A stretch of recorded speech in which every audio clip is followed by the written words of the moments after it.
New tonight, universities have been known as places to share and exchange ideas, and now Texas A&M has some new restrictions regarding that process. The policy has led the university to end its women's and gender studies program. 6 courses have been canceled. It is one of several changes happening there on campus. Our media partners at Texas Monthly have taken a deep dive into this topic. Texas A&M has been involved in controversy surrounding drag shows, DEI, and several firings. Chris Hooks is joining us tonight for this discussion. Chris, thanks for being with us. You dug into the history of the university, which includes 5 different presidents in just the last 5 years. Talk a little bit about the revised school policies that are in place right now. Well, really, since 2020, 2021, there's been an escalating political campaign against the university. Conservatives, Republicans are trying to root out what they see as too much wokeness, too much leftism, too much homosexuality at Texas A&M University. I think we started looking into it because it was surprising to us that there were some people who were concerned that Texas A&M, a historically conservative school, could have too many of these things.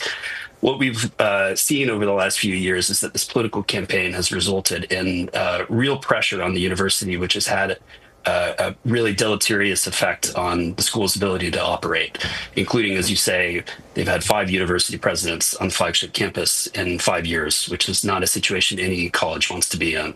Yeah. What have the Board of Regents said about the change? What are the students, staff telling you about it all? Well, there's sort of 2 parts of that. There's the rules that the regents have put in place, like they've done away with the women's studies and gender studies program recently, and they've set up a system so that the syllabus of every class has to be screened with the regents and university administration. And there's a lot of discord about that, but there's kind of the softer side of that, which is probably some people are watching are thinking, well, gender studies, that probably is not a very important part of Texas A&M University. But there's a climate on campus where professors are disincentivized from talking about race or gender or really sort of any political area that might be seen as controversial by even one student who now, under the current rules, kind of has the ability to snitch on their professor to the university administration, maybe get them in trouble, maybe get them fired. And if you're teaching something like American history, it's very hard to talk about American history without talking about race and gender. We really should want university professors free to talk about these subjects with their professors if we want them to learn about the place that they live in. Yeah.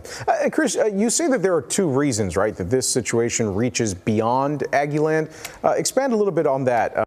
Well, I'm from Austin, and I didn't go to UT, but I sort of grew up culturally a Longhorn. Looking into this story and reading about the history of A&M really impressed on me the role that A&M has played in strengthening Texas. I mean, it was founded after the Civil War at kind of a historical low point of the state, and it has been an institution which has taken in a lot of people, especially from rural areas, poor students that might not have much of a chance, and taught them about the wider world, taught them about the power that they have. And it has also been a place which has funded and is responsible for a lot of research, which has made Texas a modern economy, which has made us a lot better. And I think Texans, even if they didn't go to A&M, need to care about this institution because it's an important part of the state, the home that we share. In your article, you also point out to some inconsistencies between the history of the school and what's playing out now. When it comes to the controversy surrounding Draggyland, you also found some previous history with the school involving cross-dressing, right, and makeup. Tell us about that. Well, I started the piece with Draggyland, kind of a drag show that A&M students have had in recent years. And I think a lot of A&M students, alumni, look at Draggyland and say something really badly wrong has gone here. This would never have happened when I was at the school. And it was funny to me, looking back over the history of A&M, to see that cross-dressing is not necessarily something that's new to A&M. There's kind of a rich history of it, actually. For a while in the 40s and 50s, A&M juniors and seniors would make undergrads act like women as hazing for part of their kind of efforts to make fun of UT. That's not a serious thing, but I think the point I was trying to make was that A&M is a great institution with a really rich history, and it contains a lot of contradictory impulses. It's not as simple as people from outside the school necessarily think of it.